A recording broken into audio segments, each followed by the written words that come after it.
Thanks for joining us. Hey, I've got a few of my good friends here from Washington County today to talk about a few things that are really important to us as Utahns, Michelle Tanner and Adam Snow. I'm going to turn some time over to them to introduce themselves. Let's go to you, Michelle. Yeah, thanks for having us, Carson. I am Michelle Tanner. I am on the St. George City Council. Just started my second term, so been in about 4.5 years. My entrance to politics came with all of the COVID nonsense and fighting the mandates as an emergency nurse practitioner at the time. First and foremost, though, of course, I'm a wife and mom, but super passionate about keeping government in its lane and protecting our essential freedoms and liberties. That's all that matters. Adam. Yeah, Adam Snow. I'm a Washington County Commissioner, and I'm in my first term. I ran for office reluctantly, but only because I had worked on some of the issues that you wanted to chat about today. And when I was working for Congress, and I'm pretty passionate about trying to keep the federal government out of local lives as much as possible. And so, similar reasoning, although different issues sometimes than what Michelle just answered, right, explained. So. Yeah, I got involved in this. So this is what I do now, I guess, for a little while. That's good for you. We're glad to have you. So Washington County is always in the top 10 growing nation or nationwide. It's always one of the top 10 growing counties in the whole entire country. And as you well know, first and foremost, we have a few issues down there. You're surrounded by federal land. We have a lot of federal control in the southern part of the state. Water's a huge one, and so is transportation. I mean, one that's really made a lot of headlines lately is the Northern Corridor and what's happened with it because everybody watches it from 10,000 feet and sees what's happening. The Trump administration kind of tries to help you out, and then we're back in litigation again. So, you guys want to talk about maybe Adam? It sounds like you know a ton about what's going on there. Let people know what's happening down there and what the actual project is and what the scope of it all is. Yeah, I'll try and make this as brief and as digestible as possible. Painless as possible. So the Northern Corridor is appropriately named, and that's because all the transportation that has to come through Michelle City, right through the middle of St. George. St. George is the biggest city. It's half of our entire county population lives in St. George City. But if you think of all of the communities in Washington County, they kind of form a big shallow U. And I've got two state parks on one side of that U, and that get millions of visitors, and I've got two state parks on the other side of that U that are the number one most visited state parks in the state, and get more than almost any other national park as well. I mean, you get millions of visitors there as well. And then I've got the second busiest national park on that side as well. So we've got 10 million visitors need to get side to side, plus all of our daily traffic, our 210,000 residents. And they need to get through kind of the bottom of that U. And the problem is that the desert tortoise habitat, or the desert reserve, kind of is what pushes that U shape down. And so that habitat was set aside in 1997 as a deal between the county and the cities, the federal government and the state, so that we would set aside some habitat for the Mojave Desert tortoise and not have to get a special permit from the U.S. Fish and Wildlife Service every time somebody wanted to build a shed on their property. And so it's kind of one giant permit for the whole county. And it's worked really well. It's been heralded across the nation as a really good partnership between the local communities, the state, and the federal government. In 2009, that was elevated, or a national conservation area was set on top of that, tracing almost the same exact boundaries. On top of that desert reserve, which elevates its level of protection. It comes with more restrictions on available uses, right? But part of that deal in 2009 was that there would be a northern transportation route. And the northern part is that I can't get more people. There's a cut in the hill, as we call it, for I-15, and it is wall-to-wall asphalt right now. It is 4 lanes on the south, 2 in each direction, 6 lanes in the middle, 3 in each direction, so that's 10, and then 4 lanes on the north side, on the other side of the highway for the frontage road. So there's 14 lanes of asphalt, and literally nothing else, right? You can't put anything else in that bottleneck. And you're trying to get all those people through that one pinch point. And normal human behavior, yes, you can go south around it, but you've got to go miles and miles out of your way. And so and people just don't do that, right? They don't want to go 5, 8, 10, 15 miles out of their way. They'll just sit in traffic a little bit longer. And so we're hitting traffic failure, traffic collapse on St. George Boulevard, on Red Hills Parkway, on I-15, trying to get off onto those two major routes. And so if you can't get them to go through the south and you can't get more people through the bottleneck, then the only other way you can do is to go to the north side of that hill, hence a northern corridor. So that was agreed upon by in statute of the 2009 Omnibus Public Lands Management Act, or OPLMA, and it says that the Secretary of the Interior shall designate one or more alternative routes in conjunction with St. George City and Washington County for a northern transportation route through the National Conservation Area. So the same law that created the National Conservation Area gave us a road. That was the deal, right? We're not going to make an NCA without the road. Sure. Then they just never did it. It gave them 3 years to do that, and they just didn't. They got what they wanted out of it, and the environmentalists got what they wanted, and the county and the city didn't. And so under Trump's first administration, we pushed for it. We got a record of decision. They said, yes, here's your route. It identified 3 possible routes and then selected one as the preferred alternative in a NEPA process, National Environmental Policy Act. And then it was immediately sued upon. It came at the end of the Trump administration, so it didn't get sued upon, and we didn't get to work with the Trump administration. The Biden administration voluntarily withdrew that decision, sat on it for 4 years, and said basically to St. George City and Washington County, the road that you can have to comply with the law is the road you already have, Red Hills Parkway. And if you want, you can kind of make it bigger, and you can do a few things, but it doesn't change. It still puts all those same people through that bottleneck. It doesn't. You can shuffle all the chairs over here, and you can shuffle them all over here, but you've still got to get through that one pinch point. No, exactly. So we, as soon as Trump came back into office, we were able to put some pressure on the administration. They took a look at it. And this is really important, and I'll wrap up with this. It wasn't just that we get a road. Although the law says that, you'll hear a lot in the news about something called Zone 6. And that's because the reserve is divided into 5 zones, management zones for the tortoise. We said, look, to offset the roughly 150 to 200 acres is all that the road will disturb, right? To offset that, we'll call it 200, we'll go high, right? To offset that 200 acres, we will designate this other really critical habitat that's to the west of, south and west of St. George as a new zone to the Desert Reserve, a Zone 6, right, in addition to the 5 that we already have. And it is chock full of tortoises. Actually 10 to 1 more tortoises than what the road will disturb. Hundreds of them. The problem is that half of that, and it's almost 7,000 acres. So we're getting 200 or 7,000, right? So if you care about the tortoise, if you care about open space, 200 or 7,000. I've got a 9-year-old daughter. She can do that math pretty well, right? Like which one's bigger? And it's not poor quality. It is prime habitat. It also is some of our best recreation in St. George. The Bear Claw Poppy Trail, the Zen Trail, Mose Valley, which is premier, world-class rock climbing and bouldering area. And but all the cool stuff sits on school trust lands.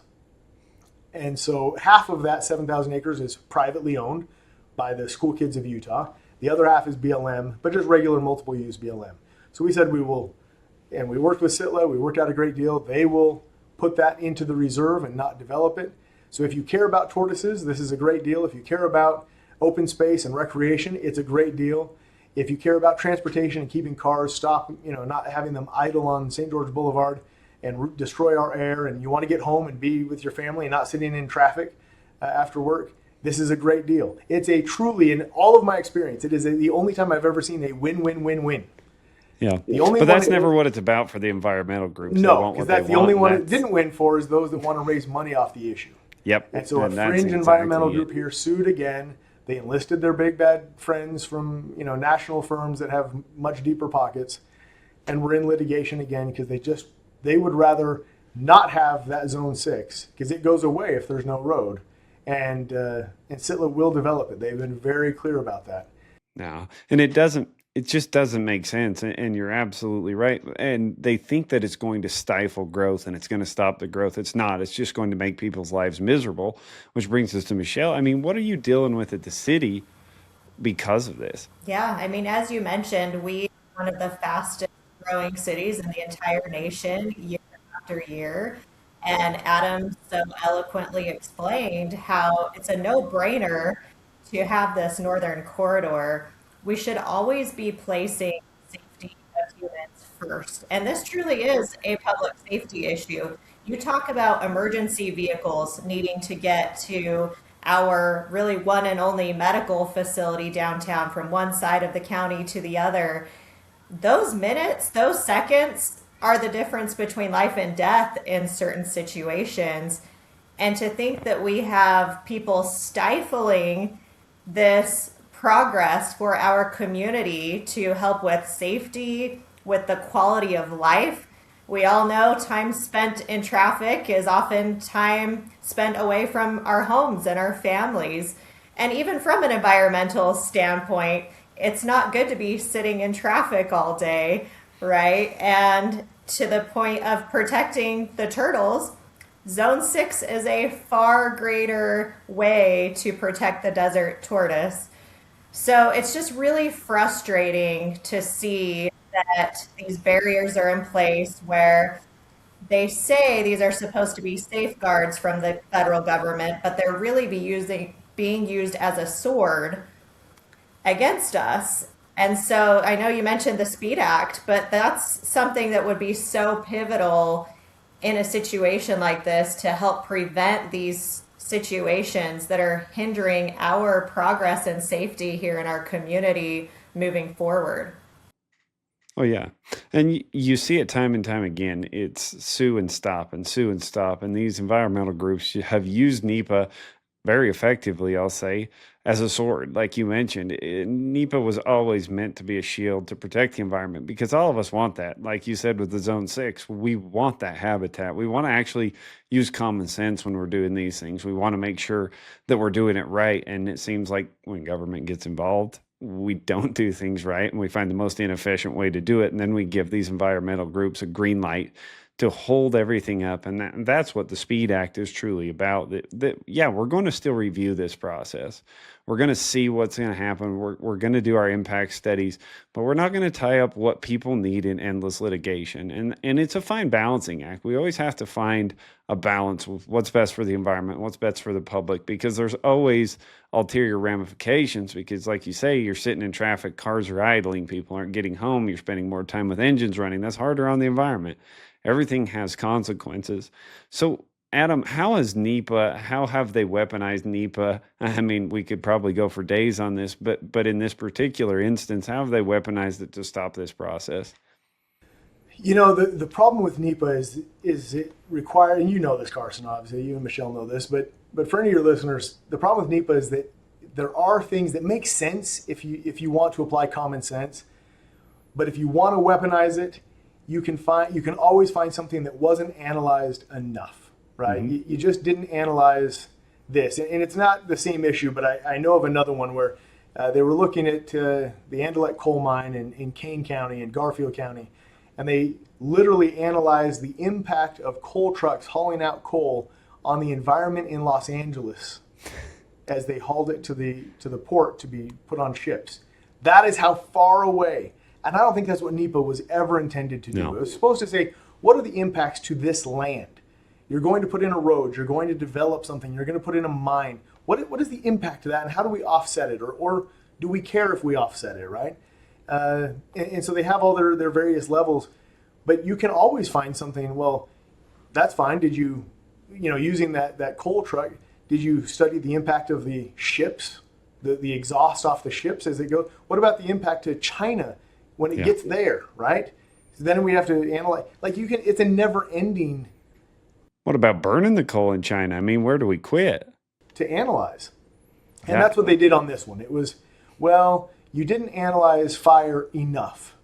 Well, because we did analyze fire in the NEPA process, the effect of a road and whether that could lead through dragging chains or a flicked cigarette or something out of the window. Could it burn down more of the reserves? You didn't study the impact of the tortoises of the road through fire. Well, we did. Well, you didn't do it enough. You should do more. And they found a judge that said, all right. The judge actually never signed off on it. What they had was the Biden administration who said, we will voluntarily pull this back and say that we didn't look at it enough. The judge never agreed with that. And that's pretty telling because she should have agreed with it given her political ideology, but she didn't even agree with that. She's like, well, if you want to voluntarily, I'm not going to stop you. So that's what we're up against, is that you can always just say, well, then you examined it 1,000 times. It should have been 1,001. Well, it's a slippery slope. So where does the process stand now? So we're in litigation. The judge put in a preliminary injunction, and so he did that on a Friday. Monday we were going to start fencing, which then we'd have the biologist go between the fences and literally pick up any tortoises they find, hydrate them, make sure they're well, and put them on the other side of the fence, right?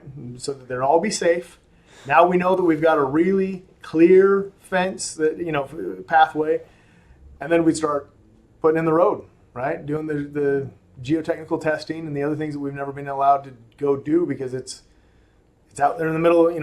We have a good idea, but we need to go drill some boreholes and things for the bridges and the culverts. It's a better thing for the tortoise. It's a better thing for the people. It's a better thing for recreation in every possible way, unless you're trying to raise money. Then it's not a better thing for you. Yeah, no. And Michelle, I mean, with all these delays and everything that's happened, I mean, with the extreme growth in your city from 2020 till now, what has this done to your people? I mean, what has this put your population through that they're having to deal with? Yeah, it has a huge impact. I can tell you, just getting fresh out of campaign season where I get all of the questions and complaints and concerns from residents, traffic is usually almost always the number one issue that is brought up.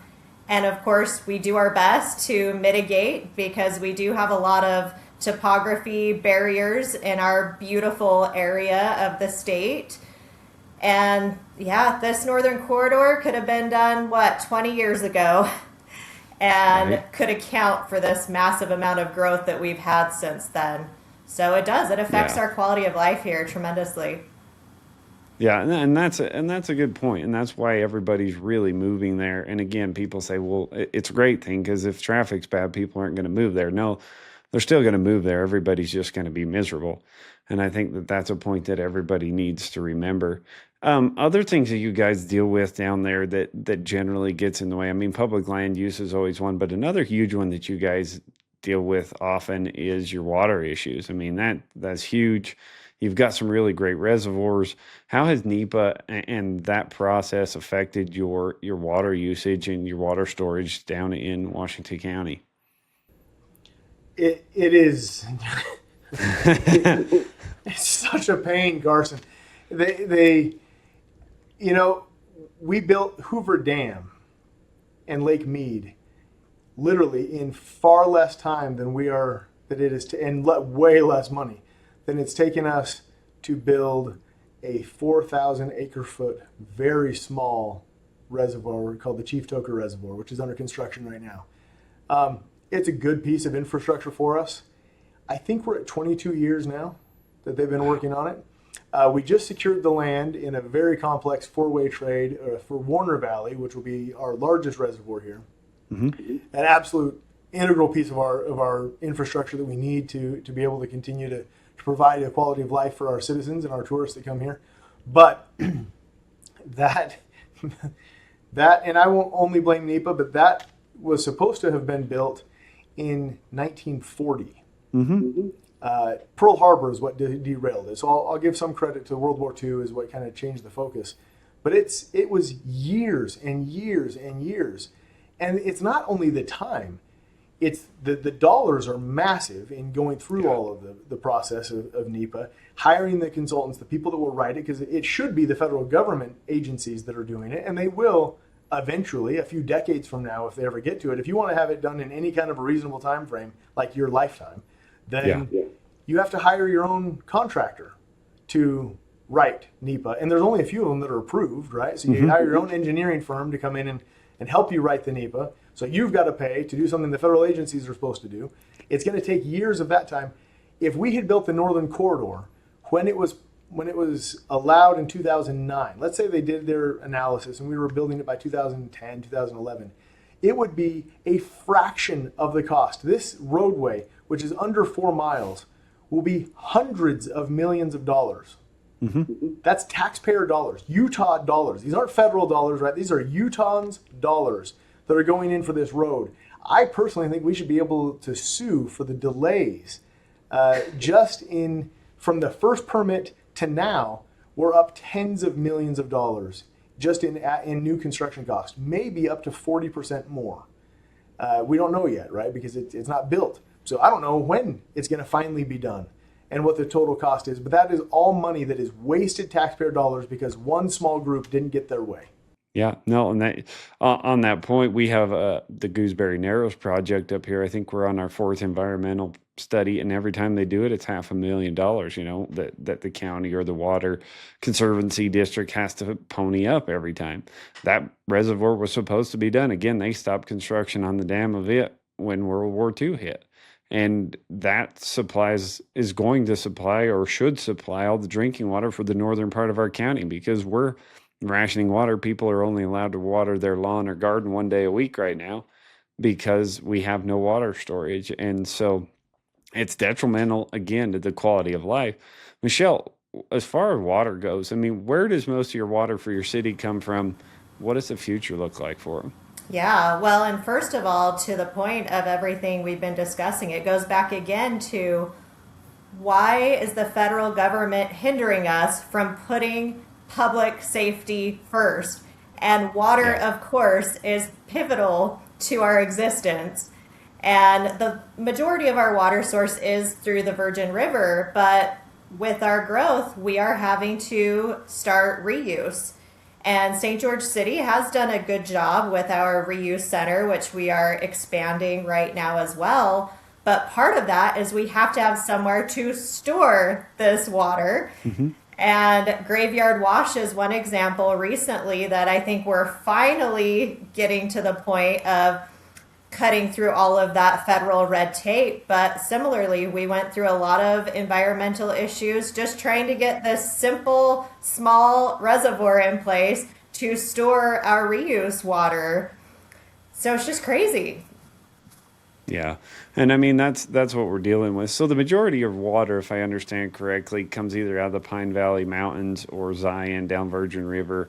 And what you can store, you do. Do you have the ability to store more, or is it kind of getting to the point where you're storing all the water that you're allowed to use, or can you store more than what you have? Well, just to give you an example, if we would have had Warner Valley Reservoir completed that Commissioner Snow spoke about, that reservoir would have been full years ago and, without any issue at all. But again, it's not there, so we can't store it. And that's the key to our water issue here in Washington County is storage. Yeah. And I tell everybody that we don't have a water issue in Utah. We have a water storage issue. And anytime we can build a reservoir, we should. But the federal government continues to get in the way. And again, we're not going to stop the growth. Everybody's having kids, and that's everybody's American dream and their right to have children and to raise a family and to own a home and to do those things. And it is being inhibited by the federal government. And these groups have weaponized this thing to I got to give them credit. I mean, they've basically shut an entire state down at some point, shut the growth down because of this. And they're making people's lives miserable, and they're drawing these things out through litigation and endless study. So, I mean, I guess my next question for you would be, what's next for you guys? I mean, to close this out, where do you see this going? What do you need help with? I know that bill is coming through Senator Lee. He's already there. He knows, he understands, he sees what's happening. But to me, this is a timing issue. We've got 6 months left until midterms. Who knows what's going to happen? I mean, the president's doing well right now. Midterm elections seem like they're going to go okay for us. But heaven forbid they don't, this is really a time sensitive thing. And so I would love to see them put a rush on this. I would love to see them make this correction. And this is a bipartisan thing. Everybody knows this needs to happen. Where do you guys go from here? What do you see? What do you need? What should we do about it?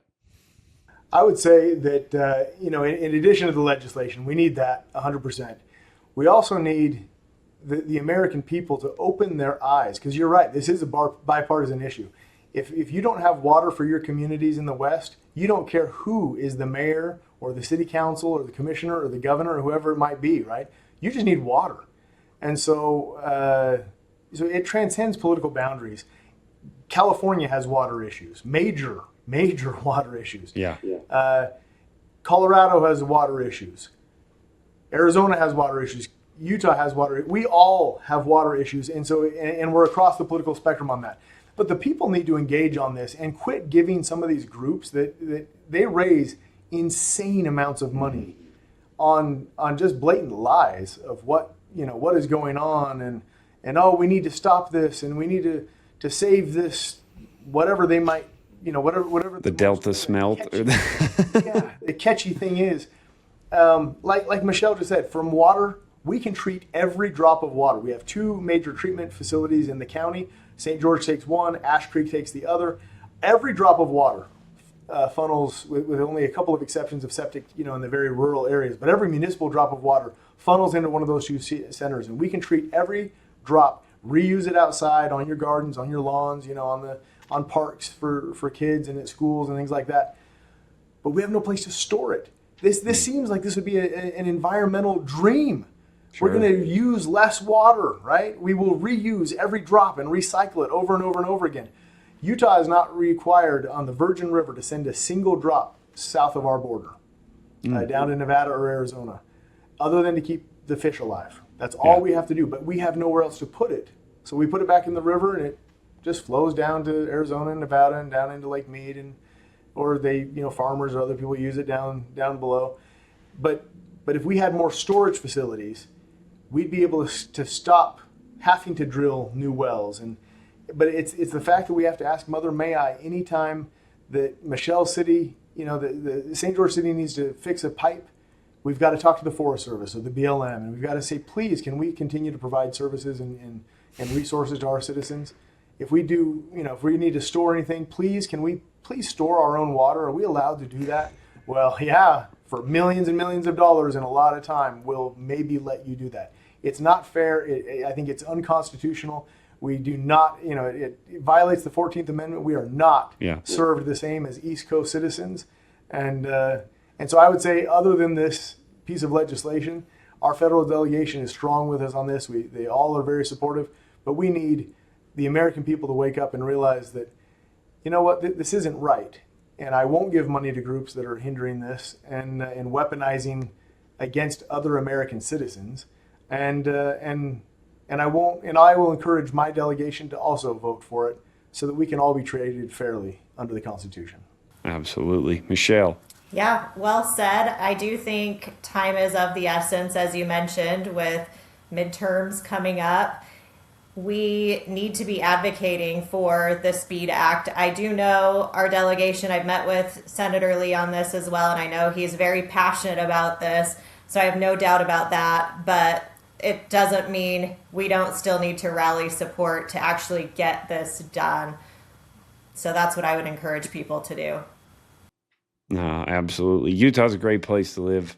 We have a lot of good people here and people who just care for everybody else around them, and they just want to live their lives and be left alone. But when 66% of the state is owned by the federal government, it makes it pretty difficult because it's political ping pong that we keep having to deal with a different administration and promises made or never promises kept. And this does a great thing to codify that and make sure that we know what we're planning for the future, and it helps you guys to help your people, and then everybody's better off for it. So thank you for joining me, you guys. I appreciate it, and we'll continue to do whatever we can to help you. Thanks for having us on. Thanks, Carson. Appreciate it.